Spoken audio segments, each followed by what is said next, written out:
எம்ஜிஆர் தொட்ட உயரங்களை வேறு யாரும் இந்தியாவிலேயே தொட்டதில்லை ஒரு மாநில அளவில் அப்படின்னு சொல்லலாம். வில்லேஜ் அட்மினிஸ்ட்ரேட்டிவ் ஆஃபீஸர்ஸ்ன்ட்டு கர்ண பரம்பரையா ஒரு குடும்பத்துக்கே சொந்தமான கிராம அதிகாரி அந்த பதவியெல்லாம் எடுக்கிறார். அந்த பொறுப்புக்கு வர முடியாத தாழ்த்தப்பட்டவர்கள், பிற்பட்டோர், அந்த குடும்பங்களிலிருந்து ஒரு ஜனநாயக பரவல் நடந்தது, அதிகார பகிர்வு நடந்தது. நான் இது மாதிரி ஒன்று நடந்திருக்குமானால் நான் தற்கொலை செய்து கொள்வதற்கு கூட நான் தயாராக இருக்கிறேன். எம்ஜிஆர் பேசுனதெல்லாம் உண்டு. புரட்சி நடிகராக இருந்தவரை புரட்சி தலைவராக மாற்றிய பெருமை கலைஞர் கருணாநிதி அவர்களை சாரும். சுட சுட சாப்பாடு கொடுக்கணும் அப்படின்னாரு. அந்த திட்டத்தை கொண்டு போய் அவர்கிட்ட ப்ரெசென்ட் பண்ணும்போது அதிகாரிகள் சொன்னது இந்த திட்டத்துக்கு இவ்வளோ செலவாகும், மண்டேலேருந்து ஃப்ரைடே வரைக்கும் இந்த குழந்தைகள் இந்த ஸ்கூலுக்கு வருவாங்க அப்படின்னா. எல்லாத்தையும் கேட்டுட்டு எம்ஜிஆர் கேட்ட ஒரே கேள்வி, என் சனிக்கிழமை ஞாயிற்றுக்கிழமை பசிக்காதா அவங்களுக்கு? 7 நாளும் திட்டமாச்சு. அதனுடைய உச்சத்தில் 95 லட்சம் பேருக்கு அவர் படியளந்தார்.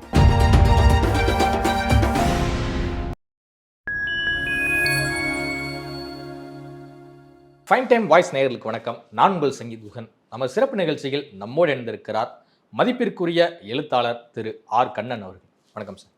வணக்கம் குகன், நல்லா இருக்கீங்களா? உங்கள் நேயர்களுக்கெல்லாம் வணக்கம். மகிழ்ச்சி சார். எம்ஜிஆர் அவர்கள் குறித்து, அண்ணா அவர்கள் குறித்து, திராவிட கட்சிகள் குறித்து புத்தகங்கள் எழுதியிருக்கீங்க. குறிப்பாக எம்ஜிஆர் அவருடைய அந்த வாழ்க்கை பயணம், அவருடைய இந்த தொடர் வெற்றிகள் குறித்தெல்லாம் நிறையவே பயங்கரமாக ரிசர்ச்லாம் பண்ணியிருக்கீங்க. நான் என்ன கேட்கணும் உங்கள்கிட்ட அப்படின்னு நினைக்கிறேன் அப்படின்னா, எம்ஜிஆர் அவருடைய அந்த 11 ஆண்டு கால ஆட்சி, அந்த தொடர் வெற்றியை யாருமே இது நாள் வரைக்கும் தமிழக அரசியல் வரலாற்றில் ஒரு பதிவு செய்ய முடியாத வெற்றியாக இருக்குது எம்ஜிஆரை தவிர. அந்த ஒரு வெற்றி எப்படி அதிமுகவிற்கு கிடைத்தது? அவருடைய அந்த 11 ஆண்டு கால ஆட்சி எப்படி இருந்தது? எம்ஜிஆர் தொட்ட உயரங்களை வேறு யாரும் இந்தியாவிலேயே தொட்டதில்லை ஒரு மாநில அளவில் அப்படின்னு சொல்லலாம். அவருடைய முதல் 2.5 ஆண்டு கால ஆட்சியில் அவருக்கு நிர்வாகம் புதிது. அவர் தன்னை ஸ்தாபிச்சுக்கிற ஒரு முயற்சியில் தான் இருந்தார். அவரை சுற்றி ரொம்ப அற்புதமான 2ஆம் கட்ட தலைவர்கள், அவருக்கு ஆலோசனை வழங்கக்கூடிய நல்ல அறிவார்ந்த அமைச்சர்கள், படித்தவர்கள், அவங்களெல்லாம் வச்சுக்கிட்டார். அந்த முதல் முறை அவர் ஆட்சிக்கு வந்த பொழுது அவர் ஒரு தூய்மையான நிர்வாகம் தரணும் அப்படின்றது தான் அவருடைய பெரிய குறிக்கோளாக இருந்துச்சு. ஏன்னால் அதற்கு முன்னாடி அவர் ஊழல் புகார் குற்றச்சாட்டுகளை வைத்து கலைஞர் கருணாநிதி அவர்களை, அவருடைய திராவிட முன்னேற்ற கழகத்தையும் வீழ்த்தி ஆட்சிக்கு வந்திருக்கிறார். அதனால் முதல் 2.5 வருஷம் கொஞ்சம் நிதானமாக, இன்னும் சொல்ல போனால் ரொம்ப வேகமாக செயல்படாத ஒரு அரசாக எம்ஜிஆர் அரசு இருந்துச்சோ அப்படின்ட்டு பல பேர் நினைக்கிற மாதிரி தான் கொஞ்சம் நிதானமாக, எந்த தவறும் நடந்துடக்கூடாது, எந்த அமைச்சர்கள் மீதும் ஊழல் புகார் வந்துடக்கூடாது, இப்படியெல்லாம் அவர் பார்த்து பண்ணார். பெரிய தொழிலதிபர்களை அவர் சந்திக்க தயங்கினார். மாமன் மாப்பிள்ளை, மெட்ராஸ் ரப்பர் ஃபேக்ட்ரி, MRF, அவர் அவர்கிட்ட ஒரு சந்திக்கிறதுக்கு நேரம் கேட்குறார். அவரெல்லாம் நம்ம பார்க்க வேண்டிய அவசியம் இல்லை அப்படின்லாம் சொல்லிடுறார் முதல் டேர்மில்.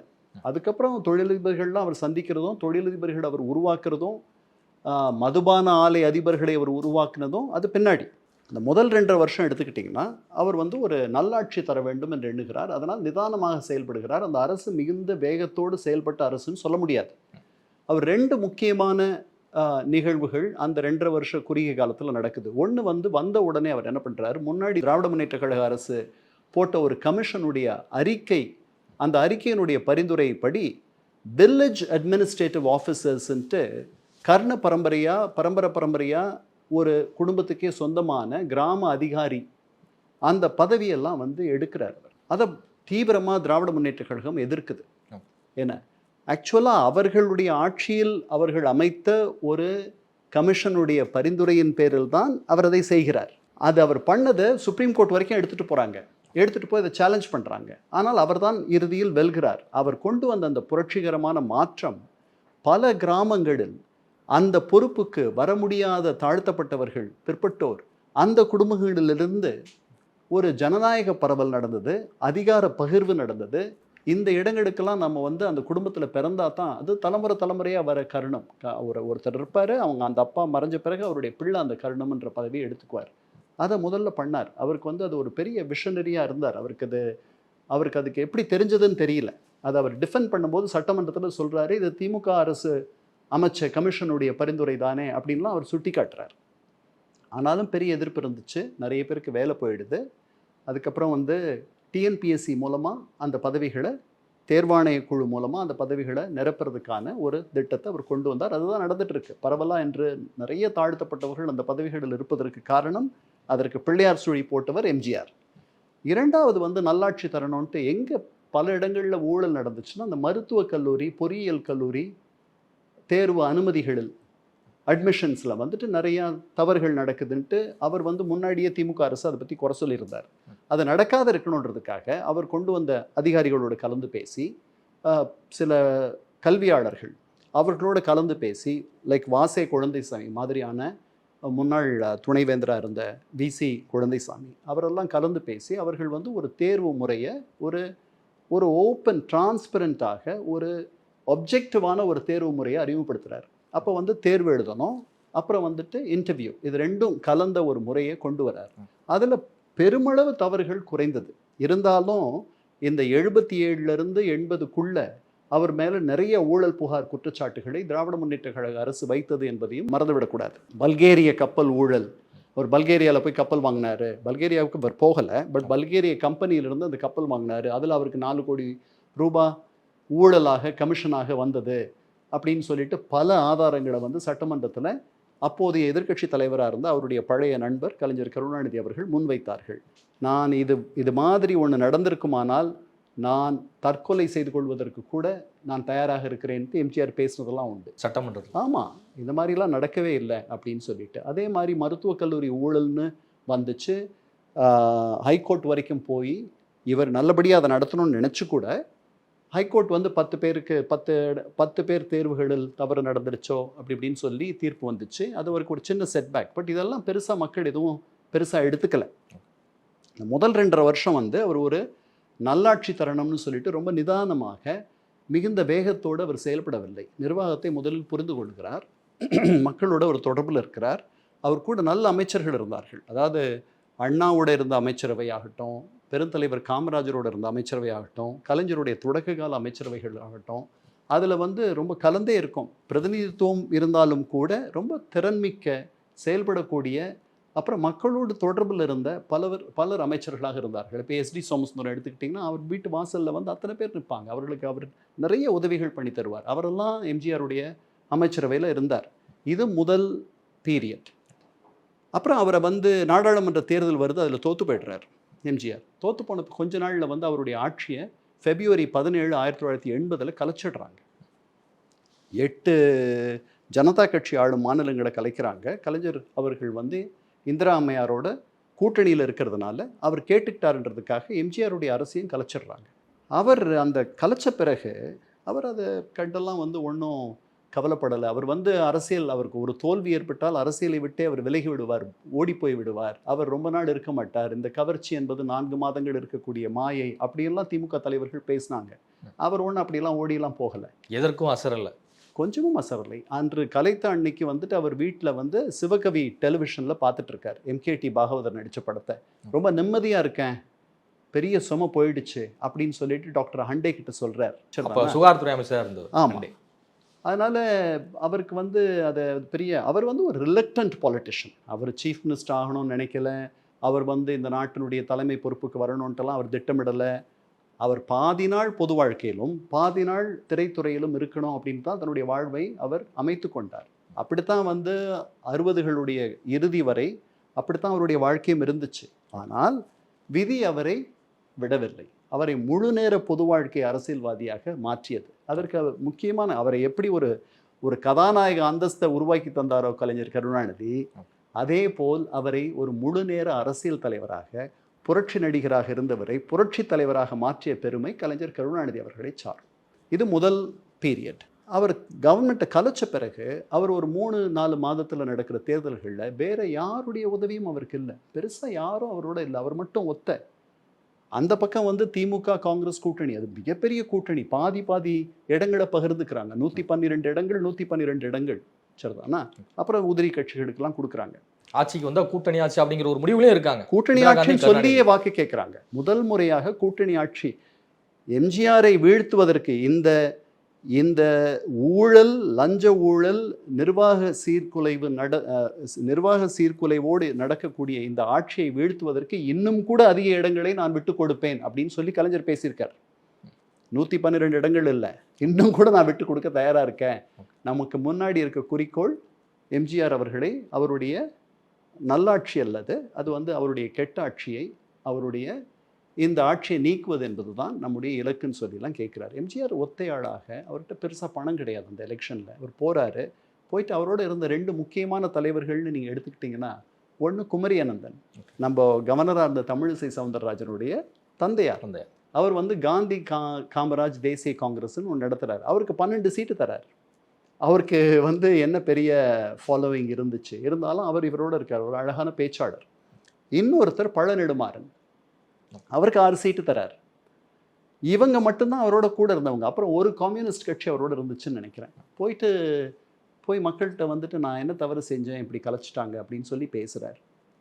பெரிய வெற்றி, முதல்ல 77 கிடைச்ச வெற்றியை விட அதிகமான வெற்றி, 38% வாக்குகளோட திருப்பி ஆட்சிக்கு வரார். சொந்தமாக தனியாக இவ்வளவு பெரிய அவருக்கு எதிரே இருந்த அவ்வளவு பெரிய ஒரு பெரிய எதிரணி, அந்த எதிரணியை மிக எளிமையாக அவர் வென்று விடுகிறார். அவர் மீது மக்களுக்கு இருந்த ஒரு நல்ல எண்ணம் போகவில்லை என்பது தெரிந்தது. 80லிருந்து 84 வரைக்கும் அவர் நடத்தின ஆட்சி ஒரு அற்புதமான ஆட்சி. அந்த 5 ஆண்டு காலம் 5 ஆண்டு காலம் அவர் ஆட்சி பண்ணலை. 4 வருஷத்துலேயே இந்த ஆட்சி முடிஞ்சிருது. அவருக்கு உடம்பு முடியாத போயிடுது. இவர்கள் ஒரு ஆண்டுக்கு முன்பாகவே திருப்பி தேர்தல் நடத்திடுறாங்க.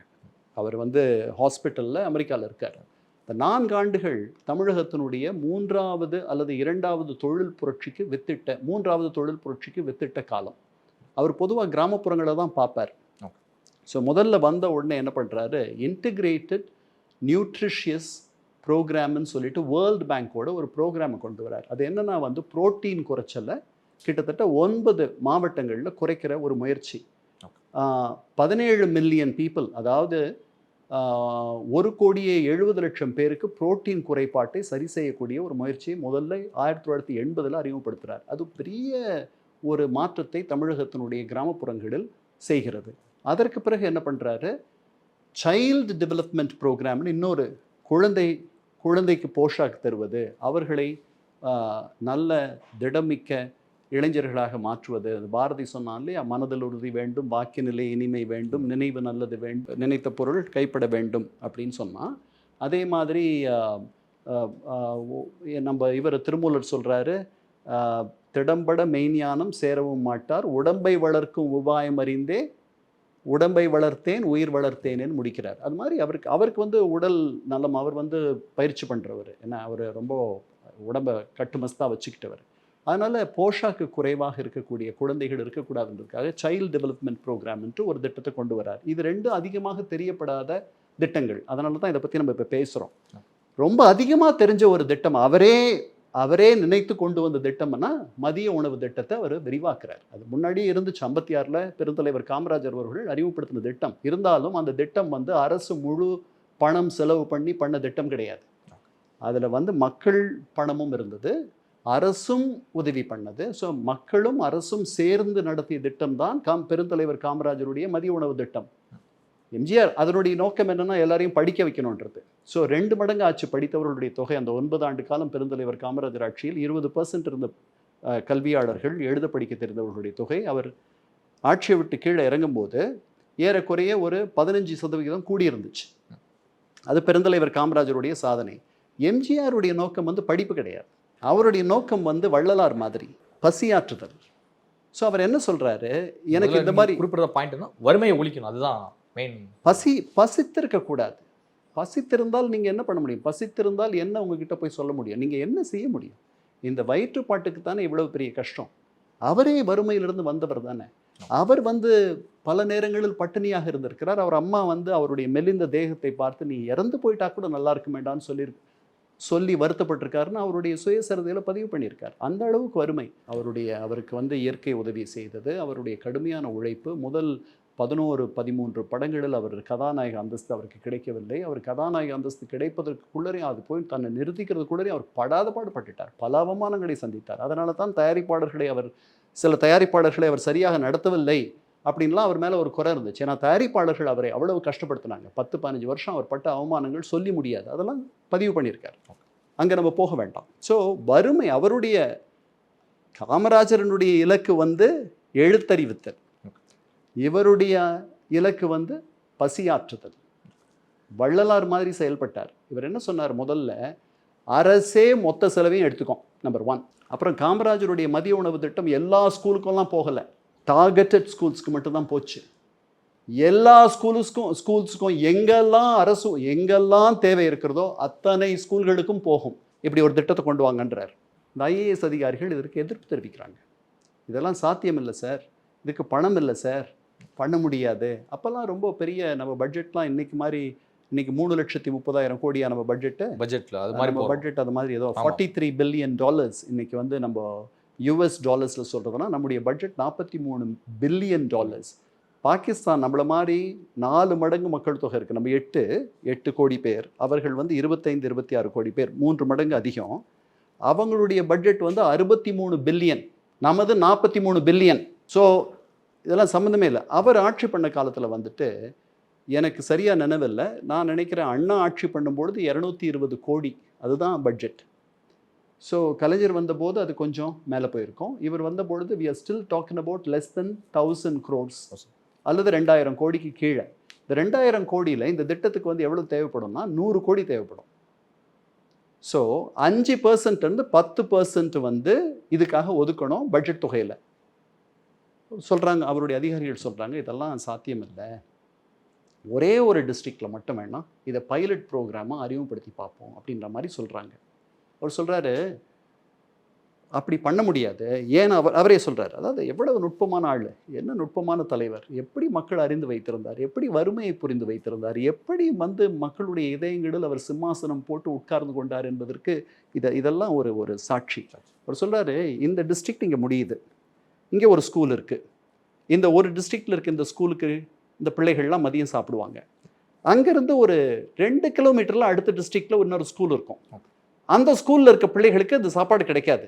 ஆனால் அவனுக்கு தெரியும் இங்கே இருக்கவன் வந்து இதெல்லாம் சாப்பிட்றான் அப்படின்ட்டு. நாம் என்னடா ஒரு 2 கிலோமீட்டர் தள்ளி இருக்கோம், நமக்கு வந்து வேறு டிஸ்ட்ரிக்ட்ன்றதுனால நமக்கு சாப்பாடு போட மாட்டேன்றாங்கன்னா அந்த குழந்தைகள் ஏங்கும். இதெல்லாம் கூடாது, இதெல்லாம் தப்பு. தமிழ்நாடு முழுக்க இந்த திட்டத்தை நிறைவேற்றுறோம், எனக்கு கொண்டு வாங்க வரைவு திட்டம்.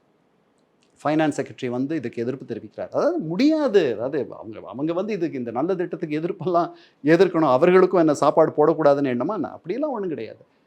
இது வந்து நடைமுறைக்கு சாத்தியமில்லை. இது எப்படி நடக்கும், எப்படி இதை பண்ண முடியும் என்ன அப்படின்னு நினைக்கிறாங்க அவங்க. ஸோ கடைசியில் நாவலரை விட்டு பேச சொல்கிறாங்க. நாவலர்கிட்ட வரார், அவர் தான் ஃபைனான்ஸ் மினிஸ்டர். நாவலருக்கும் அவருக்கும் ஒரு நல்ல உறவு இருந்துச்சு. நாவலரை ரொம்ப மரியாதையாக எம்ஜிஆர் நடத்தினார். நாவலர் வந்து அவர் வந்து பெர்மனன்ட் நம்பர் 2, அதனால் அவர் வந்து அந்த இடத்த புரிஞ்சுக்கிட்டாரு. வாங்க போங்கன்னு தான் பேசுவாங்க 2 பேரும். அவர் ஃபோன் பண்ணி பேசுகிறது பக்கத்தில் இருந்த பிச்சாண்டி அவர்கள் பதிவு செய்திருக்கிறார். அவர் ஃபோன் பண்ணி பேசுகிறார். பேசின உடனே அங்கேருந்து ஒரு வார்த்தைக்கு மேலே அதிகம் பேச முடியல நாவலரால். அங்கேருந்து தலைவர் சொல்கிறார் இது நடக்கணும், இதை வந்து நடத்துறதுக்கு நான் பிச்சை எடுக்கணும்னா நான் பிச்சை எடுக்க தயார்.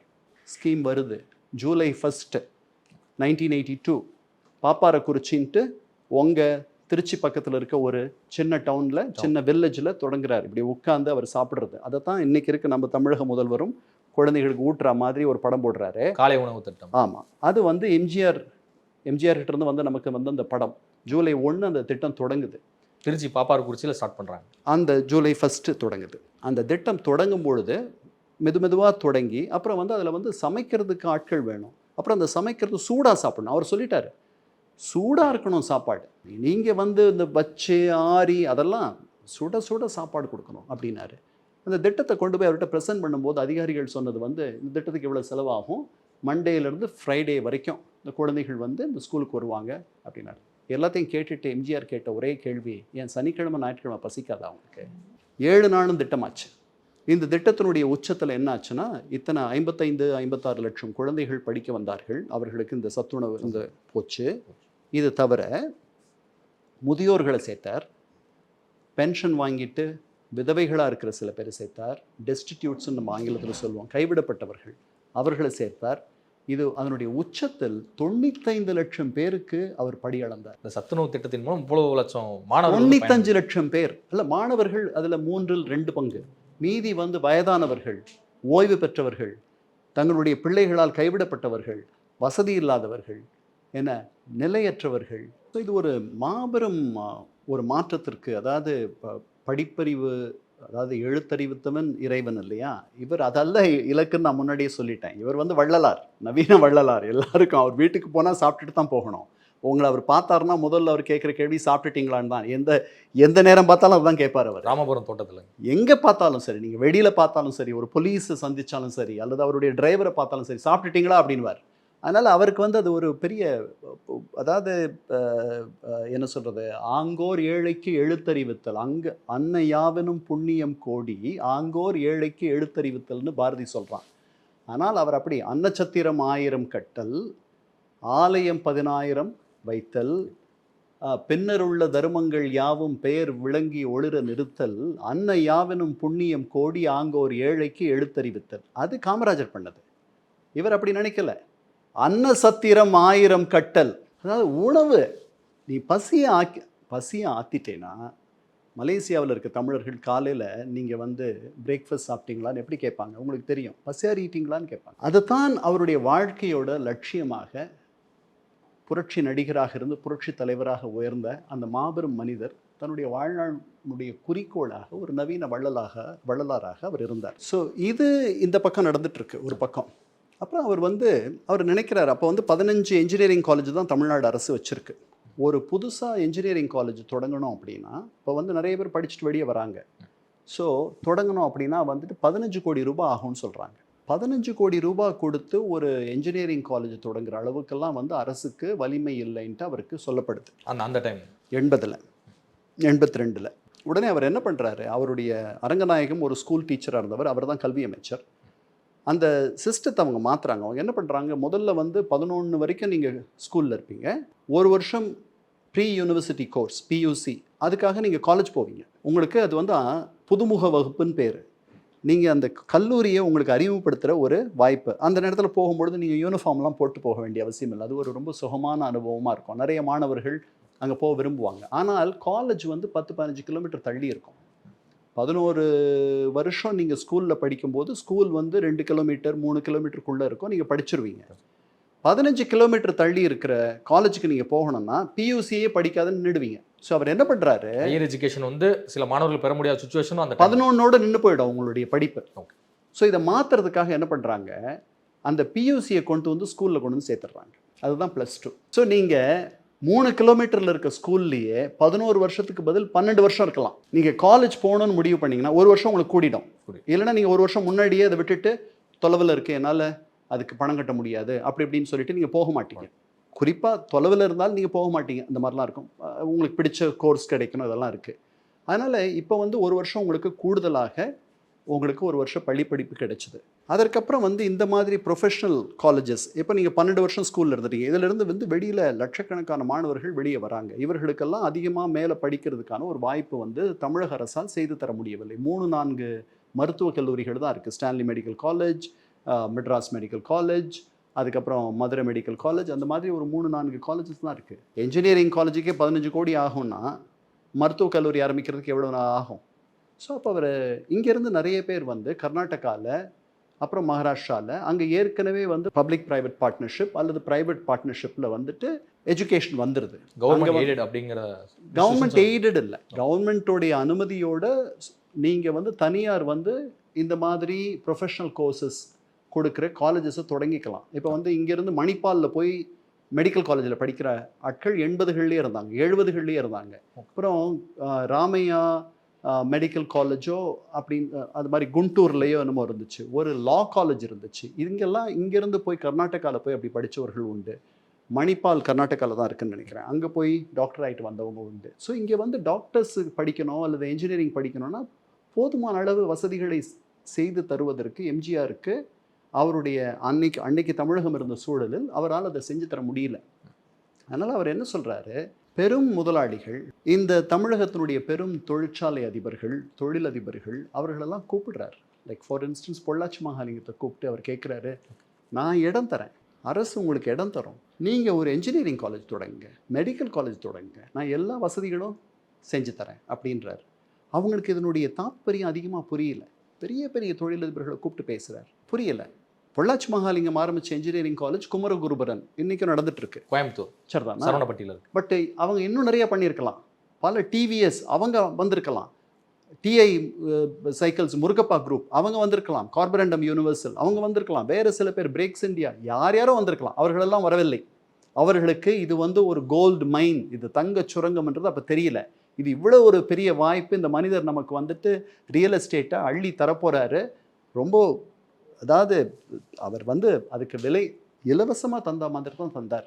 அதனால் நீங்கள் நினச்சி பார்க்காத ஆட்கள் எல்லாம் இந்த தொழிலுக்கு வந்தாங்க. ஜேபிஆர் பழைய head constable, Ishari Velan comedian, அவரோட நடித்த ஐசரி வேலன் நகைச்சுவை நடிகர். அவருடைய இவர் ஜேபிஆர் தொடங்கின இது படித்தவர்கள் கொஞ்சம் நஞ்சம் பேர் தான் வந்து இது தொடங்கினாங்க. ஜி விஸ்வநாதன் ஒரு எக்ஸெப்ஷன். அவர் அந்த காலத்துல இருந்தே வந்து படித்துட்டு வந்தவர். அவர் வந்து இதை எல்லாருக்கும் பல இதை பண்ணார். 500க்கு மேலே இன்னைக்கு இன்ஜினியரிங் காலேஜஸ் தமிழ்நாட்டில் இருக்கு. அதில் 450 இன்ஜினியரிங் காலேஜஸ் நல்ல காலேஜஸ் இல்லைன்னு நீங்கள் வச்சுக்கிட்டாலும் கூட இன்றைக்கி தமிழகத்தினுடைய தேவைகளை 50 நல்ல இன்ஜினியரிங் காலேஜஸ், தனியார் வசம் இருக்கக்கூடிய இந்த இன்ஜினியரிங் காலேஜஸ் நிறைவு செய்யும். நல்ல இடத்துல இருக்காங்க. அதே மாதிரி இன்றைக்கி 32 மருத்துவக் கல்லூரிகள் இருக்குது. தனியார் வசம் பாதிக்கு மேலே இருக்குது, அரசே பல இடங்களில் தொடங்கியிருக்கு. அவர்களும் உங்களுடைய தேவைகளை நிறைவு செய்வார்கள். தமிழகத்தில் வந்து வேர்ல்டு ஹெல்த் ஸ்டாண்டர்ட் சொல்கிற ரேஷியோவை காட்டிலும் அதிகமான மருத்துவர்கள் இருக்கிறார்கள். 1000 பேருக்கு 4 மருத்துவர் இருக்கான். வேர்ல்டு ஹெல்த் ஆர்கனைசேஷன் சொல்கிற ரேஷியோ வந்து 1000 பேருக்கு 1.5 மருத்துவர் இருந்தால் போகிறோம். 4 பேர் இருக்காங்க. இந்த சாதனைக்கெல்லாம் காரணம் வித்திட்டவர் எம்ஜிஆர். இது நடந்துச்சு. இது நடந்த பிறகு என்ன பண்ணார், இப்போது எல்லாரையும் இந்த மாதிரி எல்லாரும் பணம் கொடுத்து போய் படிக்க கேபிட்டேஷன் ஃபீ அதெல்லாம் ஒரு சிக்கலாச்சு. இருந்தாலும் பல இடங்களில் இதெல்லாம் நடந்துச்சு. அதுக்கப்புறம் தனியார் துறையில் வந்துட்டு ஹாஸ்பிட்டல்ஸ், ஹைடெக் ஹாஸ்பிட்டல்ஸ் வருவதற்கு அனுமதி தந்தார். அவர் கொடுத்த அனுமதியின் பேரில் வந்தது தான் இன்னைக்கு உலகம் முழுக்க புகழ் பெற்றிருக்கக்கூடிய அப்பல்லோ. அந்த இடத்த அவருக்கு ஏற்படுத்தி தந்தார். அது முதல்ல 2-3 வருஷம் சரியாகவே போகலை. எம்ஜிஆர் போயிருக்கும் பொழுது அதை நான் ஹோட்டலாக கன்வெர்ட் பண்ணிடலாமான்னு நினைக்கிறேன்ட்டு டாக்டர் ரெட்டி சொன்னதெல்லாம் நடந்துச்சு. அதெல்லாம் நீங்கள் பண்ணாதீங்க, இது நல்லா போகும், இங்கே வந்து செல்வந்தர்கள் வருவார்கள், அவர்களுக்கு உதவி செய்யுங்கள், ஏழைகளுக்கும் உதவி செய்யுங்கள். ஒரு பகுதி நீங்கள் சம்பாதிக்கிற பணத்தில் ஏழைகளுக்கும் அவர்களுக்கும் இங்கே இடம் உண்டுன்ற மாதிரி மாற்றுங்க அப்படின்னு சொன்னார். இன்றைக்கி அப்பல்லோ மாதிரி அந்த மாடலில் இன்றைக்கி தமிழகத்தில் எக்கச்சக்கமான மருத்துவ சாலைகள் இருக்குது. வெளிநாடுகளிலிருந்து வருபவர்கள் அதிகம். நீங்கள் இன்றைக்கி கிரீன்ஸ் ரோட்டில் இருக்க அப்பல்லோ போனீங்கன்னா அங்கே வந்து பெங்காலி தான் ஆட்சி மொழி. எல்லாம் வரவர்கள் அத்தனை பேரும் வெஸ்ட் பெங்கால்லேருந்து இங்கே வராங்க. வெஸ்ட் பெங்கால்லேயே இருக்குது அப்பல்லோ, இருந்தாலும் இங்கே வராங்க ட்ரீட்மெண்ட்டுக்காக. பங்களாதேஷ்லேருந்து வராங்க. அவர்களோடு பேசுவதற்காக அப்பல்லோ வந்து வங்காள மொழி பேசுகிற ஊழியர்களை நியமித்திருக்கிறது. இதெல்லாம் எம்ஜிஆர் போட்ட அடிக்கல், அவர் அமைத்து தந்த அடித்தளம். அதுல லாங் விஷனா எல்லாமே யோசிச்சிருக்காரு. ஹையர் எஜுகேஷனா இருக்கு தெரியல, அவர் ஃபேமிலி அதாவது எல்லாருக்கும் எல்லாமும் கிடைக்கணும்னு நினைச்சார். ஸோ அதுதான் அது அவரால் பண்ண முடியாத போது அது வேற யாராவது பண்ணால் அதை ஒத்துக்கலாம், அதுக்கு அனுமதி தரலாம்னு நினைச்சார். அவரே போய் அப்பல்லோவை பிரபலப்படுத்தினார். அவரே அப்படி அமைஞ்சு போச்சு. அப்பல்லோவில் தான் அவர் சேர்ந்தார். அதற்கு பிறகு இலவசங்கள் தர ஆரம்பித்தார். அவர் கொடுத்த இலவசங்கள் என்ன, அவருக்கு வந்து அவர் போகிற பயணங்களில் வந்து பெண்கள் செருப்பு இல்லாத நடக்கிறத பார்த்துட்டு அவருக்கு ரொம்ப கஷ்டமாக இருக்கும். எப்பவும் அதை பற்றி வந்து என்ன இப்படி இத்தனை பெண்கள் செருப்பு இல்லாத நடக்கிறாங்க, முதல்ல இலவச காலணி தரார். அதுக்கும் வந்து அதிகாரிகள் வந்து எப்படி நம்ம எல்லா சைஸ்லையும் கொடுக்க முடியும் அப்படி இப்படின்லாம் பேசுகிறாங்க. 3 சைஸ் எடுத்துங்கன்னு சொல்லிட்டு அதை சொல்கிறார். இந்த மாதிரி 3 சைஸில் நம்ம கொடுப்போம் அப்படின்றார். அப்புறம் இலவச சேலை தரார், இலவச வேட்டி தரார், பிள்ளைகளுக்கு இலவச பல்பொடி தரார், இலவச நோட்டு புத்தகங்கள். இந்த மாதிரி வந்து அவர் கொண்டு வந்த இந்த இலவசங்கள் வந்து மக்களை அவர் வசப்படுத்தியதில் எந்த விதமான ஆச்சரியமும் இல்லை. அவர் போட்ட அடித்தளத்தில் தமிழகம் இன்று மனிதவள மேம்பாட்டு குறியீடுகளில் தலை நிமிர்ந்து நிற்பதற்கு காரணம் எம்ஜிஆர் என்பதை சற்றும் நாம் யோசிக்காமல் ஒப்புக்கொள்ளலாம். இதுவரை உங்கள் பல்வேறு கருத்துக்களை எங்களோடு பகிர்ந்தமைக்கு மிக்க நன்றி சார்.